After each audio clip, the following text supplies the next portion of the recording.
Welcome to Bookish Mind, Season 05, Episode 14. In Daniel Goleman's Focus, we often confront how our minds process the immediate, but what happens when the threats are too vast, too slow, or too distant for our attention to grasp? Okay, let's unpack this. Today, we're diving deep into a fascinating question. How do we perceive and, well, act on threats that aren't right in front of us? The immense slow-motion challenges that our brains might just be hardwired to ignore. We've got some incredibly insightful material here that explores the paradox of prediction, the hidden blind spots of our own minds, and surprisingly, how we can maybe reframe our efforts for a more impactful future. Yeah, and what's really fascinating here is how the source material kind of challenges our intuitive understanding of time and, impact. It shows us how our attention systems, which are really optimized for immediate survival, fight or flight, that sort of thing, they really struggle with these big, abstract, long-term problems. It raises a pretty important question for all of us, I think. Can we actually rewire our perception to address these huge challenges facing humanity? That really is the core of our deep dive today. And when it comes to forecasting the future, there's this incredible paradox, isn't there? On one hand, you've got the Indian yogi Neem Karoli Baba, who advised, you can plan for 100 years, but you don't know what will happen the next moment. It speaks to that inherent uncertainty, the sudden curveball. But then you have someone like the cyberpunk author William Gibson offering a totally different take. The future is already here, it's just not evenly distributed. Right. He's sort of hinting that the seeds of tomorrow are already sown around us, just maybe not everyone sees them yet. What our sources seem to suggest is that the truth lies somewhere in between these two views. We get glimmerings, we can see patterns, definitely. And yet, there's always the potential for one of those black swan events that just shifts everything. So the key insight seems to be forecasting complex systems isn't just about crunching data points. It's about trying to anticipate these huge paradigm shifts that can totally rewrite the rules. And this idea of the future being unevenly distributed, we can really see that playing out across history. Think back to the 1980s. Shoshona Zuboff wrote her, really prophetic work in The Age of the Smart Machine. She actually foresaw how computers would flatten organizational hierarchies by opening up access to data. Wow, back in the 80s. Yeah, and remember when Zuboff was writing, the internet didn't even really exist, let alone things like social media. But fast forward to today, information flows globally, instantly. That example of the frustrated fruit vendor in Tunisia, his self-immolation sparked the Arab Spring. That's such a powerful, tragic example of a next moment event being massively amplified by this rapid, globally distributed information flow. The conditions were there, bubbling under, even if the specific outcome wasn't widely foreseen. It really does highlight the volatility, doesn't it? But, speaking of predictions, history also gives us some pretty stark reminders of how wrong forecasts can be. I mean, take Thomas Robert Malthus.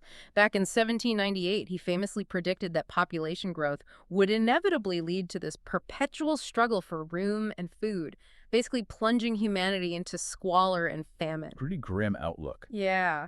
And then much later, 1968, you have Paul R. Ehrlich warning about a population bomb that would cause just vast famines by 1985. These were really dire forecasts from respected thinkers. Yeah, and it's interesting why they failed, right? Malthus, for instance, he completely missed the transformative power of the Industrial Revolution, which just dramatically accelerated production in ways he couldn't imagine. Okay. And Ehrlich, he didn't foresee the Green Revolution in the mid-20th century. That rapidly boosted food production far beyond the rate of population growth at the time. So the lesson here isn't just, they got the numbers wrong. It's that even really brilliant minds can miss these huge systemic shifts, these paradigm changes that fundamentally alter the rules of the game. Right. And even acknowledging those past misses, our sources pivot to what they describe as a new and frankly urgent reality, the Anthropocene Age. Wow. And this isn't just some fancy new label. It marks a profound shift where humanity itself has become the dominant geological force. We're actually reshaping the very life support systems we depend on. Things we take for granted. Exactly. We're talking fundamental natural cycles like nitrogen and carbon, the incredible dynamics of ecosystems, the availability of usable water. And there's been this documented great acceleration over the last 50 years or so. Things like atmospheric CO2 concentrations just keep increasing faster and faster. It's almost like our human systems for building things, for energy, for industry, they're on a collision course with natural systems. And tying it back to Ehrlich for a moment, he actually framed the human planetary footprint quite accurately. He saw it as a product of three main forces: what each person consumes, how many people there are, and, critically, the methods we use to get those consumed goods. The UK Royal Society even tried to put a number on Earth's carrying capacity, and their conclusion was basically, it depends. Depends on what? Well, the biggest unknown factor, the thing that really altered the equation, was improvements in technology. Ah, so technology. Could it potentially save us from ourselves? Is that the idea? Our sources give the example of China, which has dramatically reduced its CO2 emissions relative to its economic output by something like 70% over 30 years. That's a huge number. It is, and this was largely due to a really rapid increase in solar and wind energy, even though they were still building coal plants. It paints this picture where maybe new methods of resource use could protect the planet's vital systems. That's certainly the hope, isn't it? But our sources offer a really vital counterpoint here. There isn't really a strong inherent economic force that favors these tech revolutions in the long run. Often, short-term gains are driven more by cost savings for companies, not purely by a drive for sustainability itself. Okay, so it's about the bottom line first. Often, yes. Yeah. We saw this during the 2008 U.S. economic crisis. CO2 levels actually fell then. But it wasn't because of some big new government climate policy. It was market forces. Less demand overall, and crucially, cheaper natural gas started replacing coal. But... Exactly.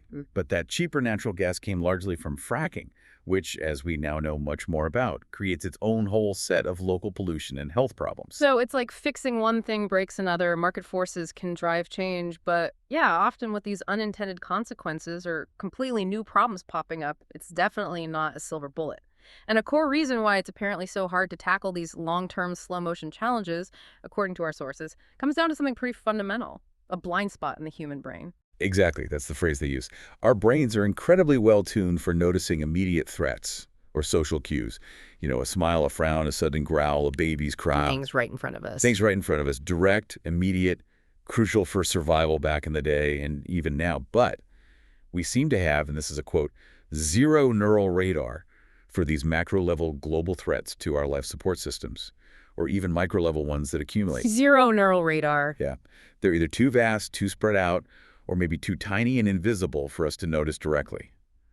So when we're faced with news about these distant, abstract dangers, our attention circuits just tend to shrug. We don't really have an intuitive way to process them effectively. Wow. That's a real paradox, isn't it? And adding to that, the sources point out that most of our core technologies, things like steel, cement, plastic, paper, even the basic ways we generate energy, they were invented long before anyone had any real clue about their potential planetary threat. Right. The consequences weren't even on the radar back then. Exactly. And apparently, something like half of industry's current CO2 emissions come just from how we make these foundational materials. So while we can definitely improve those methods, the sources strongly suggest we'd be far better off actually reinventing them entirely, aiming for zero negative impact, or maybe even finding ways for them to replenish the planet. But what could possibly make that kind of radical reinvention economically viable? That's the big question. The sources point to a critical factor that maybe wasn't noticed by the early diagnosticians like Malthus or Ehrlich. Something called ecological transparency. Ecological transparency. Yeah, it's basically about knowing where to focus in a system. To really tackle this slow-motion degradation of our planetary life support systems, we need ways to see the impact. And one tool for that is something called life cycle analysis, or LCA. We can apply it to the products and processes that seem to cause the most harm. Okay. LCA, life cycle analysis. Break that down for us. It sounds incredibly detailed. Like, think of it as a full ingredient list and an impact report for absolutely everything that goes into making a product, using it, and disposing of it. From the moment you dig raw materials out of the ground to its final resting place. Exactly. Imagine just a simple glass jar.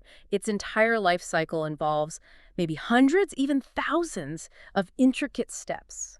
LCA tries to drill down and calculate the impacts at each of those points, emissions into air, water, soil, impacts on human health, damage to ecosystems. So for that glass jar, maybe the energy used to melt the sand, or perhaps certain chemical additives used in the process.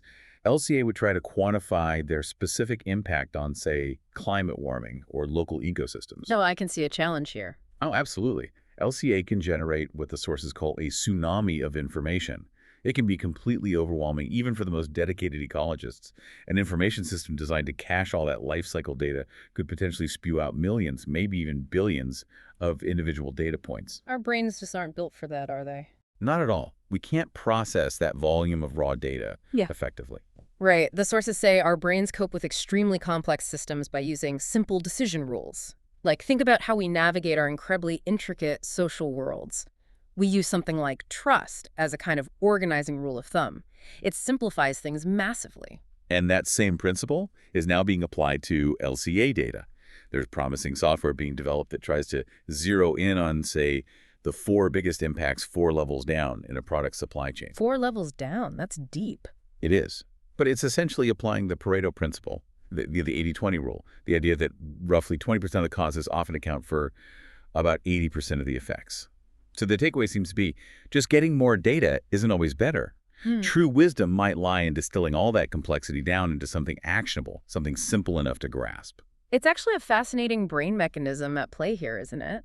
Apparently, our minds have this built-in mechanism, sort of like a cognitive tipping point sensor. When we're faced with just too much information, too much complexity, this part of the brain, the dorsolateral circuits in the prefrontal area, it basically throws up its hands. It gets overwhelmed. And as anxiety rises because of that overwhelm, we actually tend to make worse decisions. More data, ironically, can lead to poorer choices if we can't process it.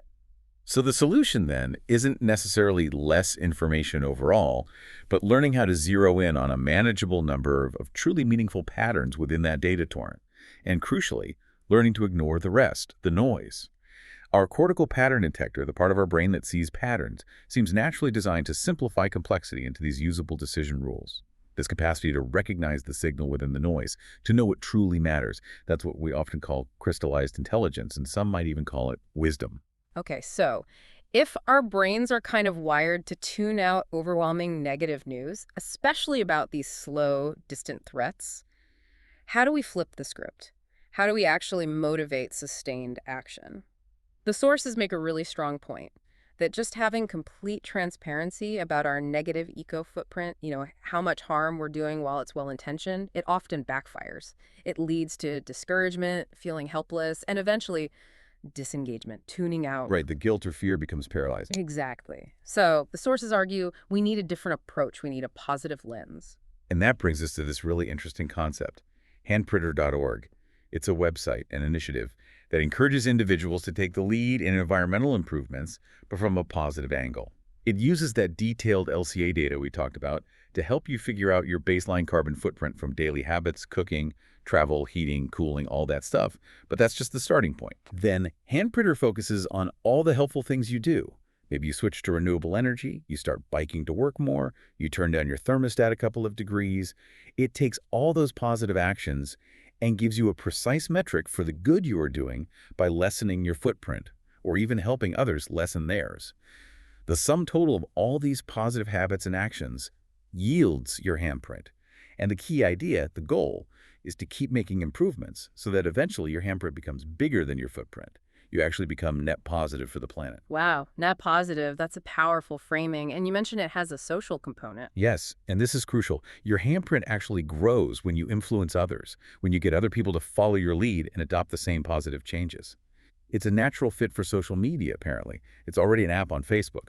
You can imagine families, local stores, sports teams, even entire towns or companies working together to increase their collective handprint. It shifts from individual burden to collective positive action. That sounds much more motivating. Are there examples of this in action? Oh yeah, a fantastic one comes from Gregory Norris. He's an industrial ecologist at Harvard and the developer behind Handprinter. He's been working with an elementary school up in York, Maine. He got Owens Corning, the big fiberglass company, to donate 300 fiberglass blankets designed for water heaters to the school. Now, in a place like Maine, these blankets can significantly reduce carbon emissions just from heating water, and they save households maybe around $70 a year in utility bills. Okay, so direct savings too. Direct savings. Yeah. But here's the brilliant part. The houses that get the blankets agree to share a portion of their fuel savings back with the school. The school then uses that cash to make its own improvements and, critically, to buy more water heater blankets to give away to 2 other schools. Ah, so it multiplies. Exactly. It creates this ever-expanding geometric progression, a ripple effect of positive action and shared benefit. That really demonstrates the potential for scaling positive change, doesn't it? Going from one school to potentially hundreds, reducing potentially thousands, maybe even millions eventually, of tons of CO2 over time. And as Norris explains it, thinking back to LCA, a heater wrap's life cycle analysis initially looks negative if you consider the energy and materials used to make it, its supply chain impacts. But the moment it's installed and starts reducing the need for power from, say, coal-burning plants or burning fuel oil, it quickly becomes progressively positive for greenhouse gases over its lifespan. And that brings us right back to the psychological benefit, the why this works better than just focusing on the negative footprint. Precisely.